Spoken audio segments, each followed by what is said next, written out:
बड़े कमाल की बात कही है कि आपका कद चाहे जितना लंबा हो, आप आने वाले कल को कभी देख नहीं सकते।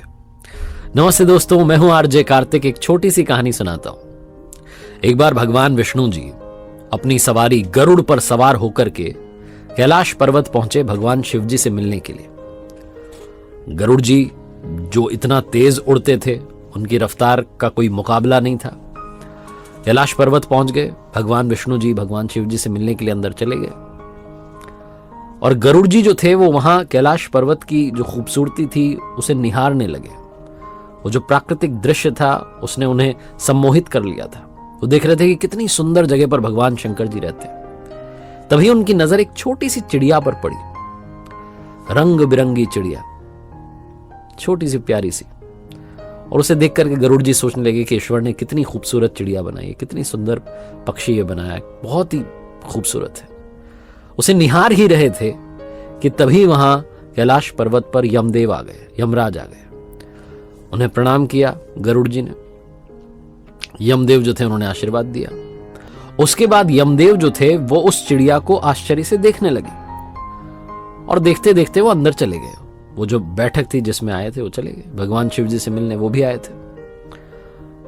अब जब वो अंदर चले गए तो गरुड़ जी को चिंता सताने लगी कि यमदेव ने उस छोटी चिड़िया को इतना आश्चर्य से देखा, इसका मतलब उस चिड़िया का समय आ गया है, अंत समय आ गया है। और जब यमदेव यहां से निकलेंगे बाहर तो उसे अपने साथ लेकर के चले जाएंगे।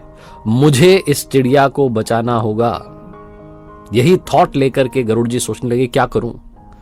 उनके मन में एक विचार आया। वो पंजे में उन्होंने उस छोटी सी चिड़िया को दबाया और कैलाश पर्वत से उड़ गए। हजारों कोस दूर आ गए वहां से। जैसा मैंने बताया कि रफ्तार बहुत तेज, गति बहुत तेज। जंगल में सुनसान जगह पर चट्टान पर जाकर के उस चिड़िया को बैठा दिया और ईश्वर से कहने लगे कि अब आप संभाल लेना। गरुड़ जी को लग रहा था कि भाई यहां तो सुरक्षित हो गई, कोई दिक्कत नहीं है, मेरा काम हो गया। फटाफट से वापस वहां से उड़े और कैलाश पर्वत पहुंच गए। कैलाश पर्वत पर जब पहुंच गए तो गरुड़ जी अब शांति से कैलाश पर्वत को निहार रहे थे। उन्हें लग रहा था अब मैंने अपना जो कर्तव्य है वो निभा दिया है। तभी वो जो बैठक थी वो खत्म हुई। यमदेव बाहर निकले। जैसे ही यमदेव बाहर निकले, यमराज को फिर से गरुड़ जी ने प्रणाम किया और पूछने लगे कि एक बात मुझे बताइए, वो जब आप अंदर जा रहे थे आप एक छोटी सी चिड़िया को, रंग बिरंगी चिड़िया बैठी थी, उसको आश्चर्य से देख क्यों रहे थे? यमदेव ने कहा कि मैं उसको इसलिए आश्चर्य से देख रहा था, उसे देखते ही मुझे ज्ञात हुआ कि इस चिड़िया का अंत समय आ गया है, लेकिन इसकी मृत्यु यहां कैलाश पर्वत पर नहीं होगी।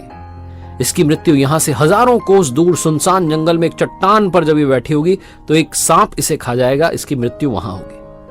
मैं जब अंदर जा रहा था तो ये सोच रहा था कि ये चिड़िया यहां से हजारों कोस दूर कैसे पहुंच जाएगी। इतने से कम समय में इसका समय तो आ चुका है और अब ये चिड़िया नहीं दिख रही है। इसका मतलब गरुड़, उस चिड़िया की निश्चित ही मृत्यु हो चुकी होगी। ऐसा बोलकर के यमराज वहां से चले गए और गरुड़ जी सोचने लगे कि मैंने क्या कर दिया।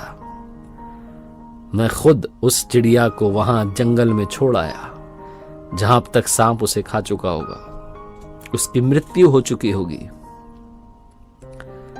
यह कहानी बस ये समझाती है और सिखाती है कि मृत्यु को कोई टाल नहीं सकता। अगले पल का किसी को पता नहीं है।